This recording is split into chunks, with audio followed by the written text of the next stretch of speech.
It's an accumulated problem, and I think there are no quick fixes.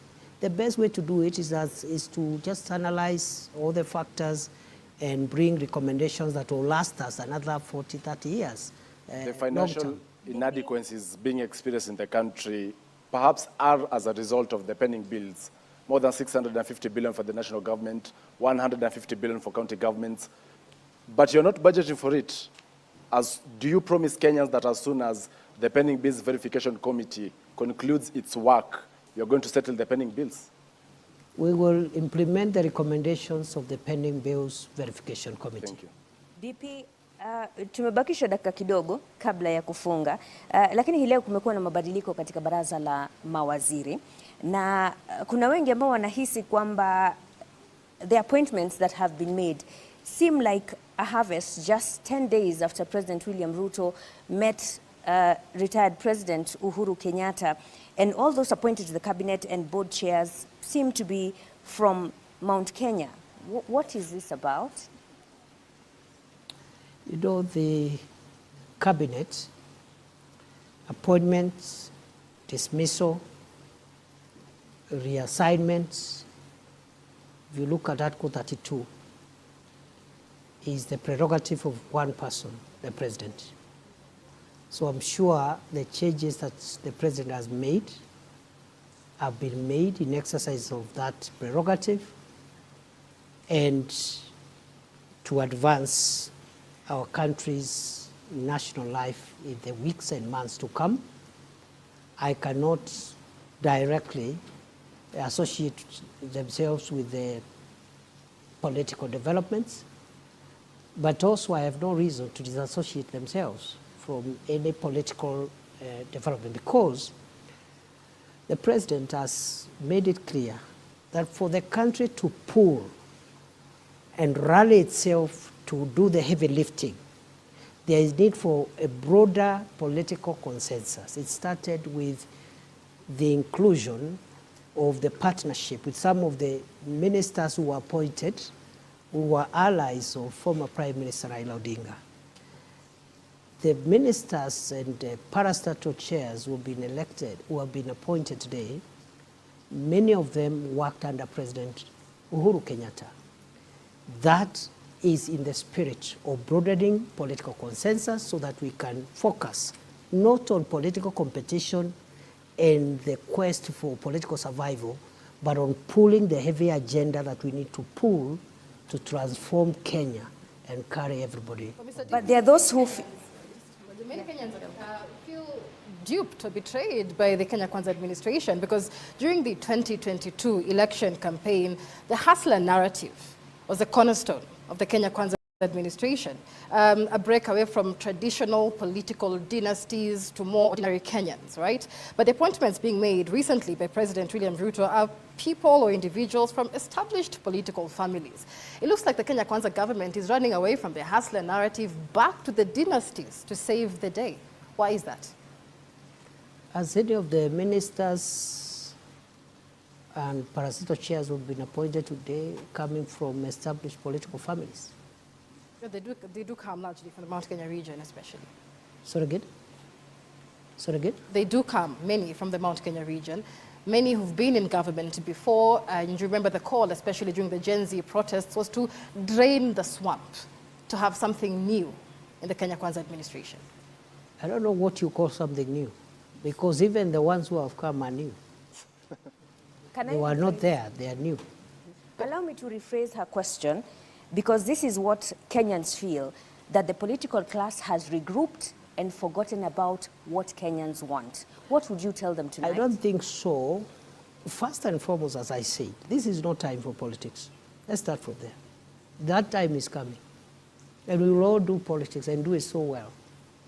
Right now, it's time to do the very, very delicate and important work of pushing the country's development agenda. So the issue of, I don't know, who has betrayed who has regrouped with who, for me, the timing is wrong. Okay. And for Kenyans who are expressing their democratic views about some of these developments, they have their time when it is election time to express themselves on what they think about those in leadership.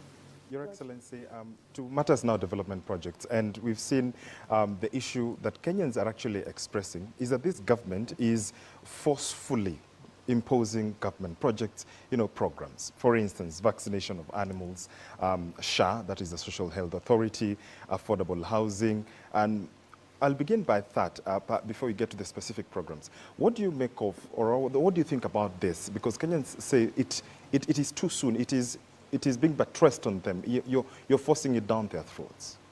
That is not true. Maybe it's a misunderstanding, because has anybody been arrested for not doing anything? What the government is doing is it is doing its obligations to the public. The government's obligation to the public is to work for the national interest.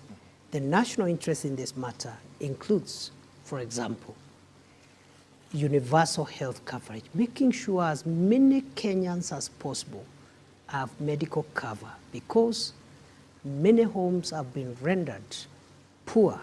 Even people who had something, they have sold everything to pay for medical bills, especially when it is chronic and critical illnesses. Okay. Many poor people live by chance. They take herbs, they go for, some look for witch doctors, they cannot access medical care. So we are saying, what government is saying is that it is in our interest as a country that every Kenya has an insurance, a medical insurance. It is not taking people to court for not having a medical insurance. Those are two different things. Okay, fine. The same with vaccination. What the government is saying about vaccination is that we have certain targets as a country to grow the livestock and that value chain around livestock and livestock products. For us to reach those targets, we need to access European market, the Middle East market, and even the regional market under the African free trade area, and then also under economic EPAS, the partnership between Kenya and the European Union, which we signed last year.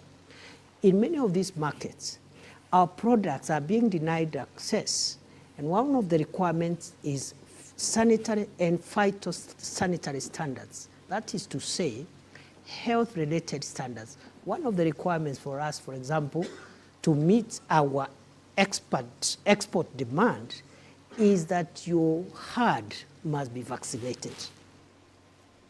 And what we are rolling out is a vaccination program which has always been there for 40 years, but because there has been no campaign, high-level government campaign, we've been vaccinating about 10% of livestock. So many of our livestock are rejected when we take them out either as live animals or beef because of the vaccination question. So it is purely a disease control issue. The vaccine is developed by Kevevapi in Kabete, by Kenyan scientists. It has always been used. It is only that we are doing a campaign to make sure, other than vaccinating only 10% of livestock, we can have 80, 90, 100% vaccination for purposes of getting market access, exporting livestock and livestock products even to other countries. DP, it's good that you, before you go to affordable housing, Ashley, because we're still on the vaccination issue, you may be explaining a very good thing for the country, but are you aware that citizens are agitated by the language of their leaders?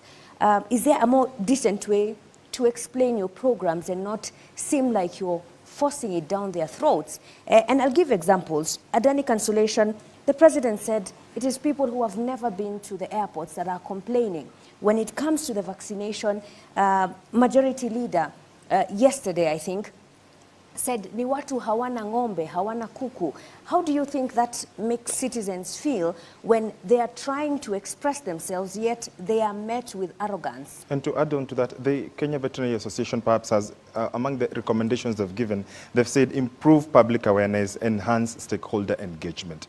When will Kenyans feel they are participatory in this government, in these projects that affect them?